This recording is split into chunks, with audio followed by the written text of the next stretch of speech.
Hey, and welcome to the Shay Speaks podcast, where real talk meets inspiration and good vibes.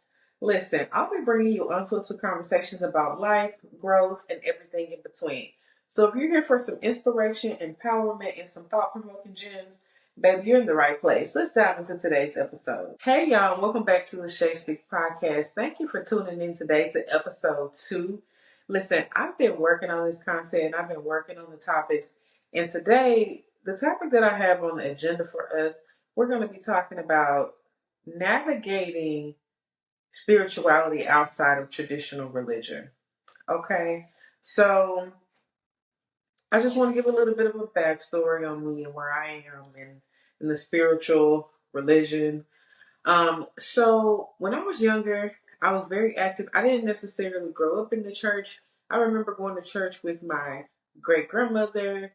I wouldn't say I grew up in the church. I went to church as a child for sure. But as I got older, I would say around, I was around the seventh grade. I started going to church. I got a church home. My aunt would take me to church with her, and then I just fell in love with the whole entire church family. The pastor was amazing, and as I grew up, I got more active in the church. I was a praise dancer for sure. That was me through and through. I was a praise dancer, but I would also participate in like youth events and helping out with the youth and stuff like that. But the main thing that I did in church, I could say that was praise dancing, miming. That was my kind of thing. Um, and it was like a shift that happened for me. I did that for years. I mean, from seventh grade all through my first couple of years into college. So I was enjoying myself. And then, tragedy struck our church. Unfortunately, our pastor passed away. And when I tell you this man was so amazing, my pastor was so amazing. He was the type of pastor that if you didn't show up to church, he was going to call you after. He wanted to see where you were and how you were doing, if you needed anything. And he was truly a pillar of the community, an amazing leader. So he honestly made it easy to be a part of the church. He was very encouraging. And yeah, he just knew everybody by name at church. So unfortunately, when he passed, for me, it was kind of, it put me in a space. I was already going to college, and it put me in a space to where, like, yes, new people were taking over the church that had worked with him for years. And they were just as amazing because they had worked alongside of him. But the relationship, I think, was really between my pastor and I. He motivated me. He seen, something in me. And, he was just the type to be motivational without saying a word. He really was. When he passed, it was just like, yes, the new people took over the church. It wasn't, it was fine. But I was going off to college. I wasn't really as active anymore just because I was going off to college. And so I just honestly, I went back to church maybe a couple times while I was in college. And then after that, then my dad passed away. I was going, emotionally, I was going through it. I was grieving on several different levels. So I didn't go back to church. And then after my dad passed, I can really say things changed for me. It was different because I was always used to having him, bounce ideas off of him when I wanted to talk about anything. He was always that person. Of course, I had my mom. It was just me and my dad was just, I was a daddy's girl. My mom, I love her. I love them both equally. You know what I'm saying? When he passed, I was trying to figure out life. I was trying to figure out my new normal. Like, what is this? Navigating grief for the first time with a person that's near and dear to your heart, it is completely overwhelming. I can imagine at any time it would be overwhelming, but the first time it's like, this is unexplainable emotional pain. I had never been in so much emotional pain in my life. When my dad passed away, I was in emotional pain, and it's not tangible, right? Like, you're feeling it in your core, and it hurts, but you don't know how to get to that thing. Like, if you bleed, you can apply pressure on it. If you got a headache, you can take some medicine. If your back hurting, you can take some medicine. You can do some stretches. But emotionally, in order to heal that pain, you got to do something different, right?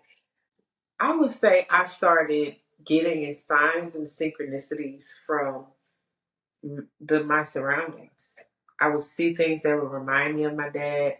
I would see things that just like maybe a car he used to drive or just something that would remind me of him. There was a lot of times that I got into situations where I was so incredibly stressed out in the moment about whatever that thing was. And it's just like, all of a sudden it's worked out, right? So I had to stop thinking that that was a coincidence and start realizing that was something that was happening on a spiritual level. And so I've always had a little bit, different kind of quirks about me. I've always been able to read people like a book, and I used to hate it because I was always overly aware of my peers, like especially if I was close to them, and it was kind of annoying because I didn't really understand. But now that I'm an adult, I'm hyper aware of people who are around me, and it helps me to be able to navigate through life because let's be honest, everybody ain't got good intentions for you, right? So the hyper awareness that I possess, it allows me to be able to navigate through life. And I can pick up on the slightest change, the absolute slightest change. I don't even have to talk to you. It can be via text. I can pick up on it. So now that I am where I am, it all makes sense. And it took a lot for me to get here, but bringing it back into the topic, exploring spirituality beyond a traditional religion, I had to quit chalking things up to a coincidence because nothing is a coincidence. Everything happens as it should, depending on the choices that are made. So once I knew that to be certain, I knew that my dad was with me. And it's kind of crazy. I wasn't really thinking of this story because whenever I'm bringing the content, like I do have notes to kind of keep me on track, but this is authentic. This is real. This is raw. And this is just how it's coming. Even right now, me telling this story of my dad would be the most proud to know that I've started a podcast because he was always the most interested in me blabbing on about any topic. He was always very interested in what I had to say. So I started knowing that I was navigating spirituality outside of traditional religion once all the signs and synchronicities were happening within my life.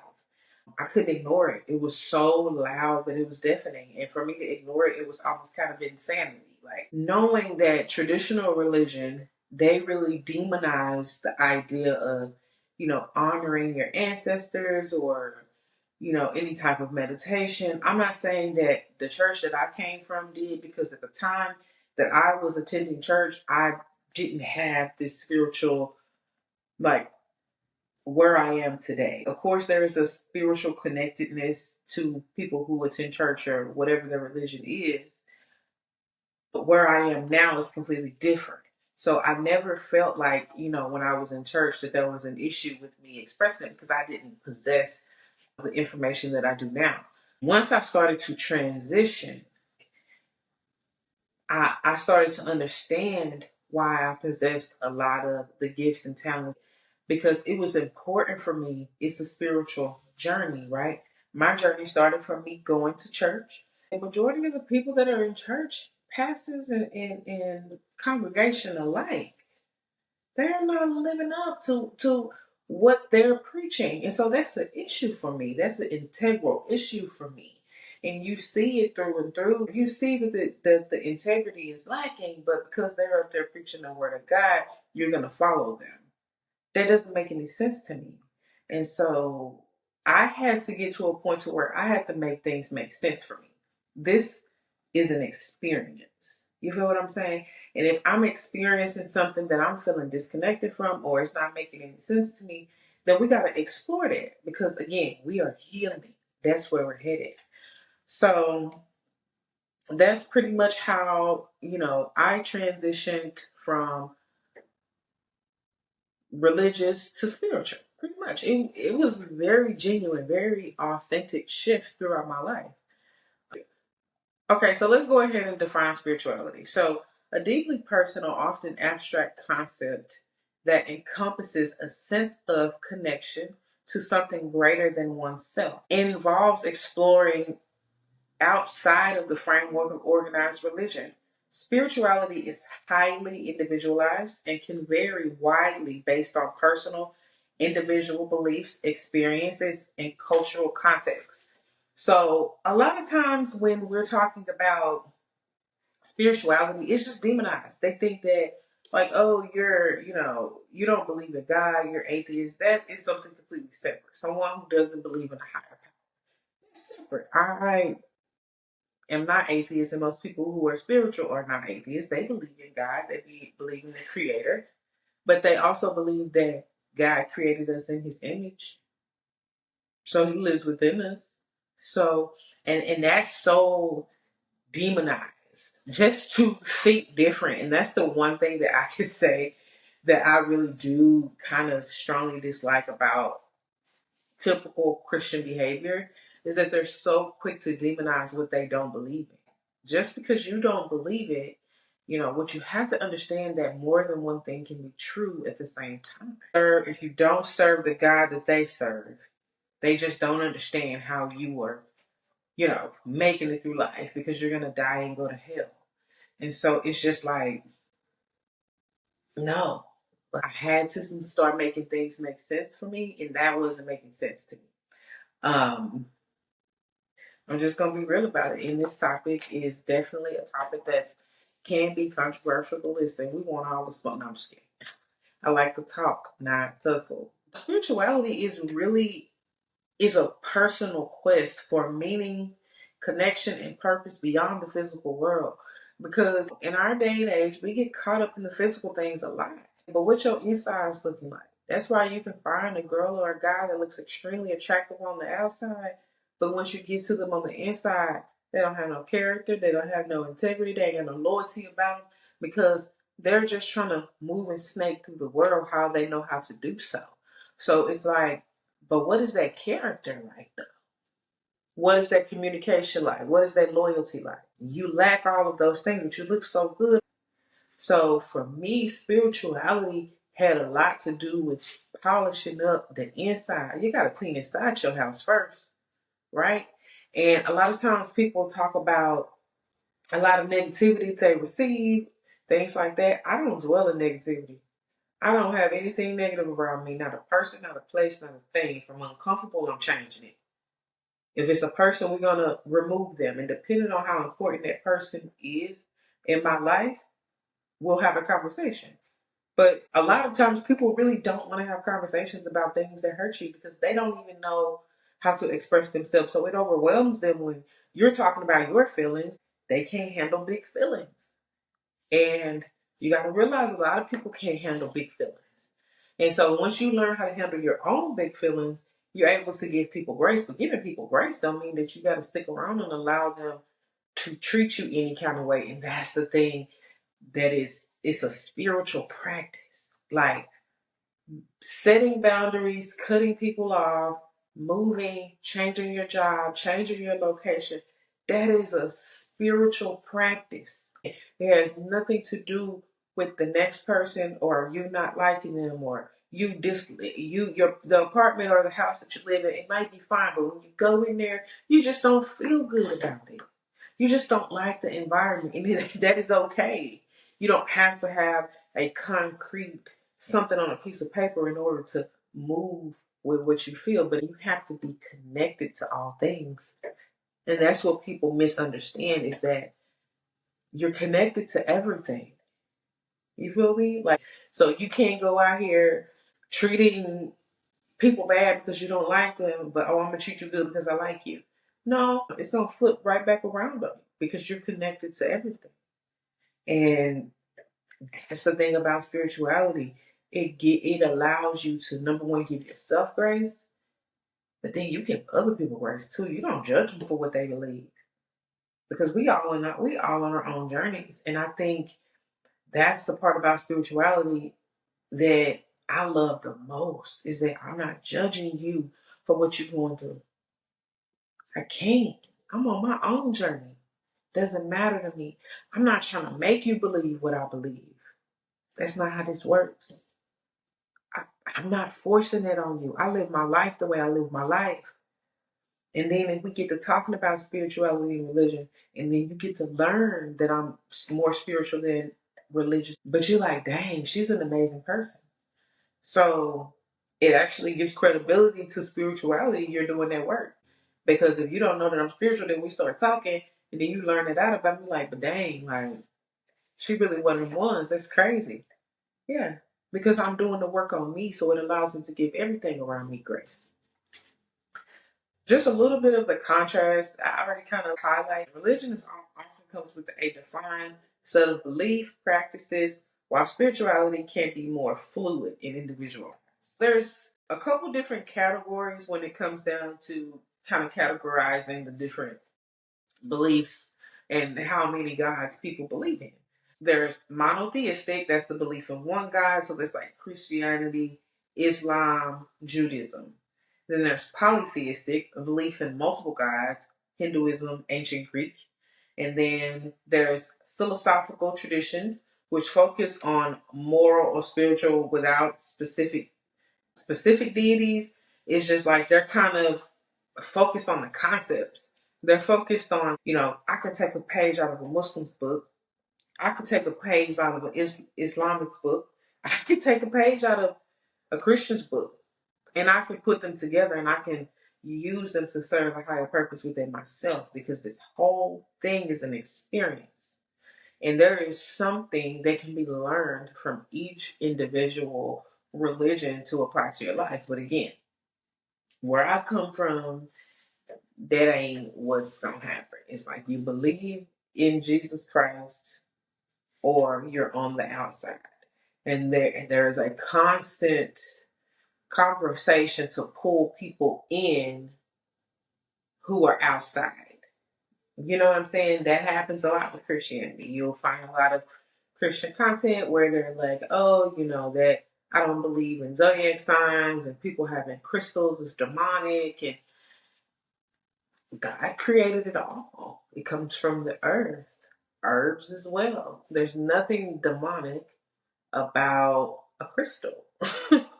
But people think it is because they think that you're idolizing a crystal, when in fact a crystal is just a tool, just like the Bible is. It's not something to idolize. It's not. It carries a specific energy. Literally. I mean, it's science behind it. I went from being a Christian, going to church, doing my thing, to my life just changing right before my eyes. It wasn't like I went and looked for it. It wasn't like I was like, oh, I want to be spiritual. No, it just happened. And so it was very organic. So I didn't really think about categorizing myself, or like, I just never thought about it. But there is a category for it. And so I would more fit under the African spirituality. And a lot of misconceptions in regards to that is often labeled as witchcraft, sorcery, or it's just inherently evil to everybody who doesn't agree with it. The reality is African spiritual traditions are centered on harmony, healing, and relevance for ancestors. Nature, like being out in nature, touching some grass. Like when you're on social media and you're showing people and somebody tells you to go touch grass, they telling you to calm down in a way that'll really change your life. So go touch some grass. It'll center you. And I'm gonna be real with y'all. The witchcraft labels stem from the colonial and Christian efforts to demonize indigenous practices. So we'll just put that out there. And I'm not, listen, again, I don't tell people what to do. I'm not one of those. But this podcast topic is going to be really for people who can relate with feeling like they're connected to a higher power, but they just don't know what. Maybe you believe in zodiac signs. Maybe you believe in synchronicity. Maybe that's you. And it's like navigating it. You kind of, when you first started doing it, you may worry about the opinions of others, but the more that you're on your journey to healing, you really lose that mentality because you realize it really doesn't matter. It don't matter. It doesn't. So the more you heal, the more you grow, the more you're free to be yourself and free to be yourself. It's setting boundaries with the people around you. But it's gonna really start with doing the things you say you're gonna do, showing up the way you say you're gonna show up, all for yourself. Even if you have kids, you have to show up for yourself first before you show up for anybody else. And even if you don't have kids, you still have to show up for yourself before you show up for a job, a partner, even for your dog, your pets. You have to take care of you. And you get out of the cycle when you're on your spiritual journey, you learn what your purpose is and what you're here for, and how you're going to conduct yourself while you're here. If you're going to have a good experience or if your experience is going to suck. And it might take you some time before you can actually get to the point where you're like, okay, I'm about to change my life. And again, it's not going to be easy. But anything worth it is not going to be easy. And you got to be okay with that. You can't look for nothing easy. You have to look for things that are meaningful, things that are going to stick. Yeah. And you got to be okay with not getting popular, because none of that really matters. You're trying to be healed. You're trying to wake up and actually love yourself. Like, right? So you can attract all of the amazing things that you desire in life. And so a lot of times in Christianity, things are chalked up to just being the devil. And I'm going to be real with you. It might be the devil, but you might be the devil in the situation. Not saying that your whole being is the devil, but you might be standing in the way of getting a better job. Maybe you're not applying yourself, or maybe you don't know what to do, so you're doing what you can do, and so it's not really working out. You're not stepping outside. You say you're just putting that work up and you just praying. No, you need to do the work, and that's the thing about spirituality. You have to do the work. You cannot chalk it up to anything outside of yourself. When we're talking about African spirituality and we're talking about indigenous practices, we all know that that's about connecting to oneself. Because in this experience, that's what matters the most. Yes, you're going to connect with other souls, but the most soul you should be connected to is yourself. And if you're not, you'll struggle because you don't even know who you are. You don't even know where you're going because you don't know who you are. So, a couple ways that you can stay mindful when you're practicing spirituality: you have to spend time outdoors. You have to feel the interconnectedness with all living things. If you work from home or you just don't get out a lot, you go in the office and when you come out it's dark. On your off days, you have to spend time outside just a little bit. On your lunch breaks, go outside and walk for 5 minutes, 10 minutes of your lunch break. Or if you get 15 minutes, go outside and walk when the weather permits. Even if it's kind of cold, still go out there because you're connected to everything, right? So it's like you have to start getting outside, planning events that are outside, getting out there, getting some vitamin D. What a lot of us don't know is a lot of us are chronically deficient in vitamin D, and it's such an important vitamin. And if you don't have enough, it causes anxiety and depression. So get outside and get some sun. You have to practice active listening. So when someone is speaking with you, you're conversing with someone, you have to practice active listening. You got to get out of the loop of listening to respond when somebody's talking about something, even if you're responding and you're thinking that it's going to be a positive thing. On your spiritual journey, you will meet souls who you will come in contact with. And you will have the perfect solution for their problem. But they don't want a solution, love. They just want you to listen. When you are conversing with others, be aware of the things that you say. It allows you to be intentional. Listen. Take a second, pause. Say, let me think about that. It's okay. You don't have to rush your decisions. And it helps you practice mindfulness in the things that you say because you're actually slowing down and you're listening actively to what they're saying. You let them speak. And a lot of times what you'll notice about people, they'll give you a solution if you let them talk long enough, right? They're just bouncing that idea off. Give people your full attention without judging them so that you can really gain an understanding. It's easier to gain an understanding of someone when you're listening and not judging them because everybody's on their own separate journeys. So you can't judge nobody. It's bad spiritual hygiene to judge people. If you're putting out positive energy, you're going to get that back tenfold. It might not be in the same way. It might not be, in the form of money if you give somebody a couple dollars on the street corner, or it might not be in the form of gift giving or anything like that. It might be in the form of, I walked in the store today, the clerk was in a good mood because I wasn't. If she would have been in a bad mood and I was in a bad mood, my experience at this store, I would have left with a little bit more energy than I want to leave with. So we charged each other up, right? She gave me a little energy because she was in a good mood. She was happy to be at work. Or I had to call the bank. I was mad because, you know, I had a charge on my card that wasn't supposed to be there. And the person that answered the phone was in a good mood because they just got a bonus. And I got that person on the phone. And they helped me solve my problem. They got my refund back. So you have to look at things like that. You have to celebrate all the little small wins. I'm not saying celebrate every time somebody's nice to you, but you have to think about that as good karma coming back to you. And another thing that I started to practice once I became more spiritual is just because you walk past somebody doesn't necessarily mean that you have to say hi to them. You read the room, you read the energy, and you see what type of vibes they have.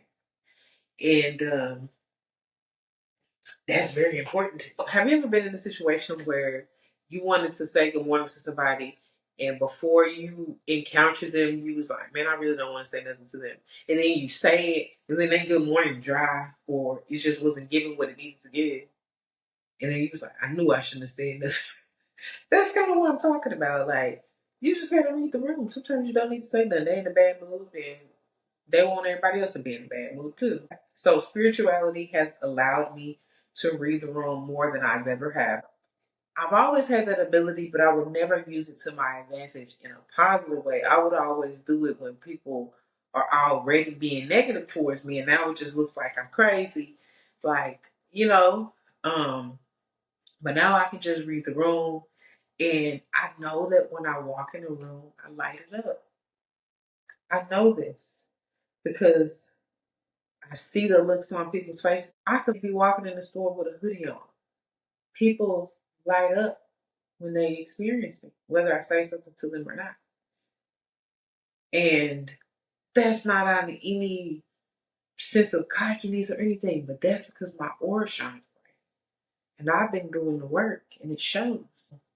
I receive that as all positivity and I actually love it. Have you ever been in the store and the person look at you like, what they looking at?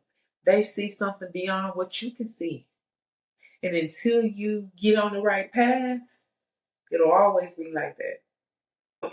It's very important when on a spiritual journey to have a creative expression. Like art, music, writing can really be powerful spiritual outlets. So comparing back to Christianity, a lot of times Christians demonize rituals, not understanding that they do a ritual every first Sunday when they take of the bread and the blood of Jesus Christ. When they use holy oil or holy water, that's a ritual. And they pray over the oil. You have to get on your knees to pray. That is idolizing your God. And that's what you choose to do. But what we have to acknowledge and what we have to keep it 100% real about is that is a ritual. So just because I'm choosing to journal and light my candles and set intentions versus doing Bible study, it's the same thing. It's like a hamburger, but from a different place. I believe that, but Christians do not. They believe that if you don't believe what they believe, then you are wrong and you're going to die and go to hell and you should try to save yourself. Um, and then you also have to build community and connections. Like you have to find people that you can connect with. Like you have to find people who understand. Social media is a great way. If you're interacting with the content that you want to see, not the content that you hate. I strongly dislike when people when I get on a post on somebody's video and they're like, oh, they're leaving something that's negative, you realize the way the algorithm works. So algorithm is literally just a set of rules by definition. If you are following one of the rules, it's going to push that content to you. So if you're commenting on the post and you're interacting multiple times with people, it's going to push that content to you. So I can never understand why people, well, I actually can understand, but people say that they dislike something so much. What they're actually doing is pushing that content towards them. So if you're on social media and you're interacting with the content that you want to see, and you build a community, and then you'll meet people in real life, and you'll have a 5-10 minute conversation, and you'll learn a lot about them. You will, and you'll realize a lot of people are leaving the church just because of a lot of pastors aren't really stand up people. I'm not saying all of them, because I know that there's probably people who are in church right now and they have amazing leaders, and I'm not going to take that away from them, but I'm going to say that there has been a lot more corruption within organized religion than probably anywhere. A lot of abuse comes from there. A lot of weird things happen within organized religion. A few other ways to stay grounded. I've got quite a few here. So practice mindfulness, like I said earlier, being fully engaged, mindful breathing, right? So unclench your jaw, relax your shoulders. Take a deep breath in through your nose, exhale it through your mouth. Relax. Put your phone down. Go outside and look at something that's in the distance. Take a deep breath. Close your eyes. Hear the birds chirping. Hear the cicadas croaking. Do you hear the wind? What's the temperature like out there? Do you hear any cars? Be mindful of your surroundings. Practice mindfulness. Physical grounding. Go hug a tree or go take your shoes off and stand in grass. Connect with nature. Go on a hike. Go look at a stream. If you live by the beach, go to the beach. That's my favorite place to be. Is next to some water to hear the waves crash. I can sit there all day long. Yoga, walking, running. Well, we have to understand dancing, twerking, releases trauma within your hips. I'm not saying that you got to be online twerking. Really do whatever you want. That's the thing. Do you, sweetheart. But you don't have to document it. Get in the mirror. Move your hips. You know what I mean? Like, seriously, move it. Move your body. It releases trauma. Why do you think when a dog gets scared, they shake off really, really hard? Because they're releasing the trauma. If you think about any culture outside of the American culture, most cultures possess some type of sacred dance that they do. And if you think about like Caribbean cultures, if you've ever been to Carnival or ever seen Carnival, they dance. They move their bodies because they understand that it releases trauma. For whatever reason in American culture, when a woman shakes her ass, it is demonized. She's a 304. She is not up to par. But the reality is it releases trauma.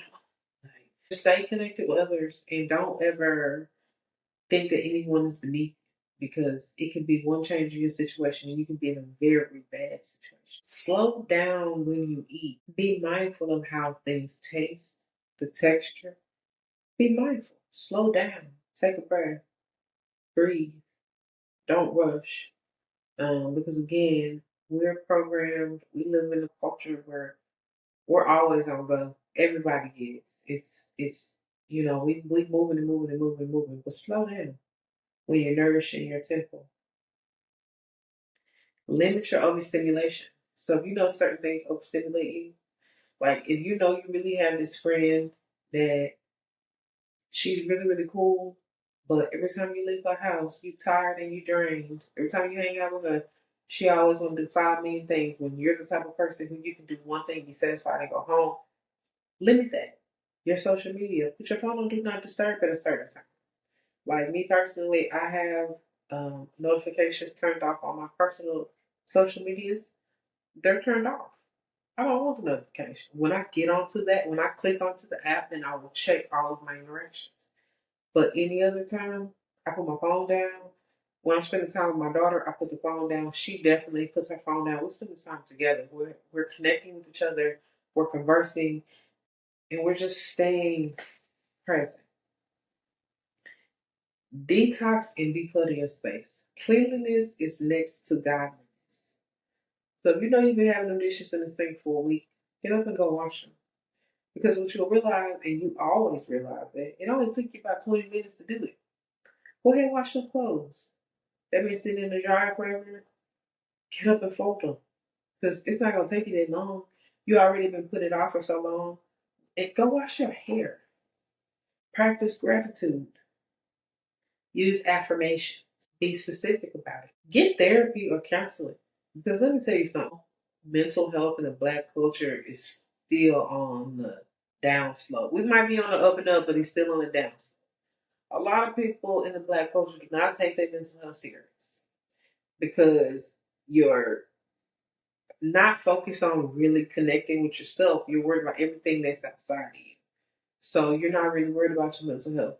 When you really start going down your spiritual journey, you might realize I'm a little fucked up. And you need to figure out how to fix it. And you might not know how to do that yourself. When you go to counseling and therapy, it's not like going to a psychiatrist. When you go to a psychiatrist, you're going for medication. When you go into a counselor or a therapist, you're going to learn new coping skills. You're going to unpack your grief, trauma, fears. And the thing about a counselor or a therapist, they're people too. So if you go to a therapy session and you don't really feel like you was vibing with that counselor or therapist, you can change it. You can find another one. A lot of times you can find your counselors that are more like tailored to your beliefs or maybe your ethnicity. Maybe you're comfortable with talking to a person that can relate to you, and that is okay. So I just want to know what inspires you to explore spirituality outside of traditional religion. And I really want you to take a couple things away. Now that we have defined what spirituality is, reasons for exploring beyond religion, and then ways to practice to be more mindful on your journey. So listen, I really want to thank you for tuning in with me today as we kind of scratch the surface with spirituality and how to navigate it. Spirituality is a very deep topic, so we're just really scratching the surface with this one. But listen, I want to thank you for tuning in to the Shay Speaks podcast. If you love this episode, don't forget to comment, like, and subscribe so you never miss a new drop. And hey, don't keep it to yourself now. Share it with someone who needs to hear it. Until next time, stay inspired, stay empowered, and keep speaking your truth. Shay Speaks, signing out.